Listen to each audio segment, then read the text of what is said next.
Welcome to the Dialectics breakdown of UFC 270. Your host, Anirudh Garg, is going to break down the first ever card of 2022.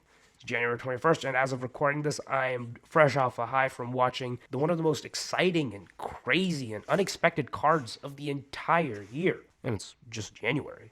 We start off on the main card with Michael Morales versus Trevin Giles. Michael Morales is a newcomer. He's 22 years old.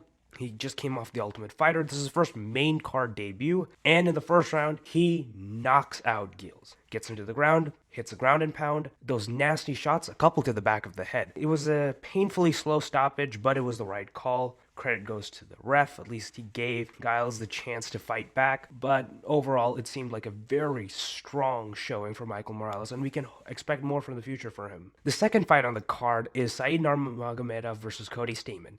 I will be upfront with my biases. I thought Cody Steeman was going to go win this. He did not. Said Nurmagomedov is an incredible grappler, and he had Steeman on the backs of his knees. He did take a couple of shots, no getting around that, but he was able to close the distance and shoot for that guillotine right as Steeman was in a compromised position with his leg up in the air, and that ultimately led to a very, very deep choke. As soon as it got to the ground, it was over. Said Nurmagomedov is an amazing grappler, and we can expect a lot from him in the future, along with everyone with the last name Nurmagomedov. Michael Pereira versus Andre Fialo. Now that was a crazy fight. Michael Pereira is a absolute madman, and Andre Fialo is an assassin. And this fight was very difficult. The first round, it was very clear Fialo took that victory, mostly because he was doing a lot of consistent damage, drawing blood, while Michael Pereira seemed very disjointed and unorganized, and he wasn't really doing much in the round.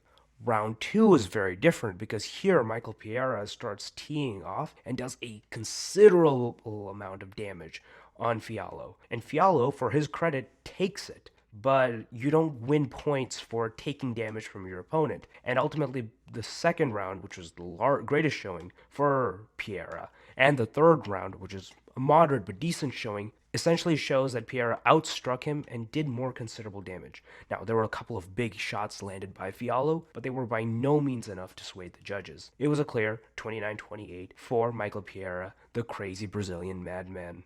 The co-main event for this fight, Deiveson Figueiredo versus Brandon Moreno 3. Now, this is a very interesting fight because the first one came to a draw, the second was an upset victory, and the third had an interesting conclusion to this trilogy. Deiveson Figueiredo ended up winning by decision, and it wasn't really that close of a decision, 48-47, but the rounds that he won definitively. Now, Deiveson Figueiredo's entire game plan this fight was to do as much damage as possible, and by every metric, Moreno outstruck him. But that didn't really matter to the judges who A, don't have those metrics, and B, are looking for those shots. Deiveson Figueiredo was far better at controlling the cage, and the shots that he did land did incredible damage, and sadly for Brandon Moreno, babyfaced assassin, he did get knocked down a bunch of times, and unfortunately that plays heavily into the perception that he's losing the round. He outstruck Figueiredo, but for a judge who's not looking at a score counter,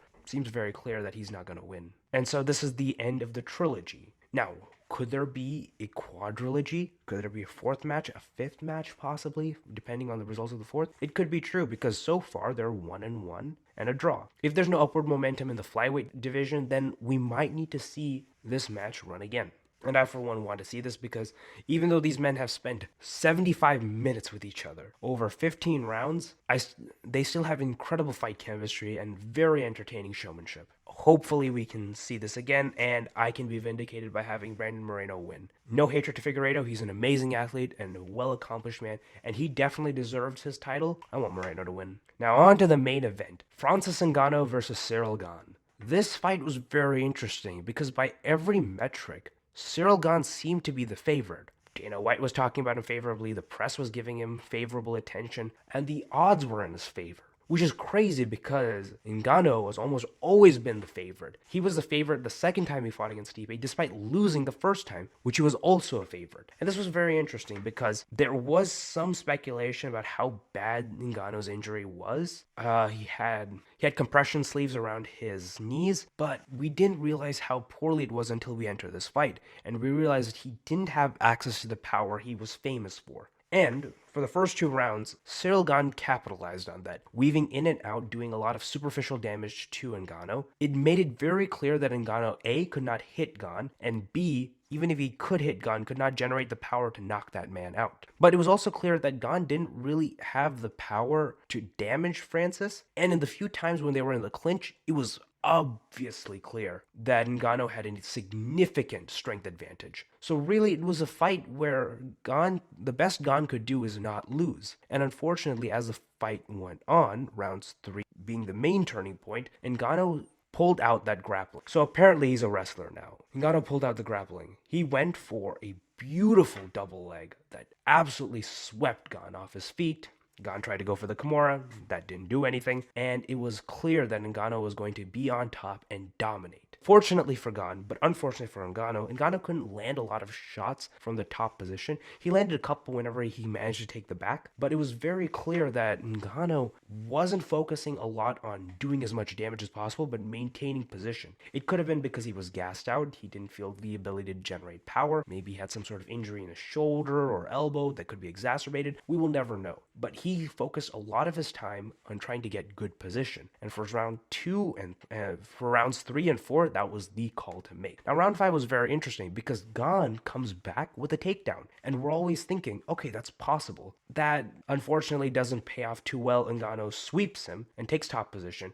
Gon then goes for a leg lock, something that everyone in my watch party watching was freaking out about because that would be an amazing victory not only for Gon, but for Jiu-Jitsu and MMA. That didn't really pan out. Ngannou did a decent enough job protecting against that, even though Cyril Gane has experience with leg locks and has won a submission via leg locks, via heel hook before. And so when that happens, Gane is exhausted out of options and Ngannou is on top. He's not able to do as much damage, but he doesn't really need to because takedowns plus top control means that he's basically won the round. There were cases where the fight was very interesting, but for the most part, this was a very clean, technical wrestler's round. If you would have told me that Ngannou was some sort of powerhouse of striking, and I only had this match as an reference, if you told me that Ngannou was some powerhouse in striking, but I only had this match as reference, I would never believe you.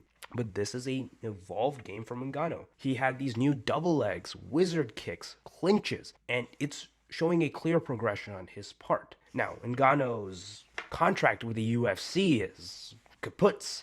We don't know where it's going. And there was much speculation that Dana White wanted Ngannou to win so he could kick Francis out of the UFC because Francis was asking for more money. Now that Francis has the belt and more leverage for negotiating for better pay on his contracts, we'll have to see what the future holds. Will it be a situation where he can change the game like Conor McGregor, or will it be a place where he'll have to vacate his belt after constant disputes over his contract like George St. Pierre? The future is uncertain, so we'll have to wait to find out. This has been the breakdown of UFC 270 with Anirudh Garg, host of The Dialectic. Please like, comment, and subscribe. Any engagement with this video makes it go viral and will help me greatly in producing more content like this. If you like what I'm doing, please support it.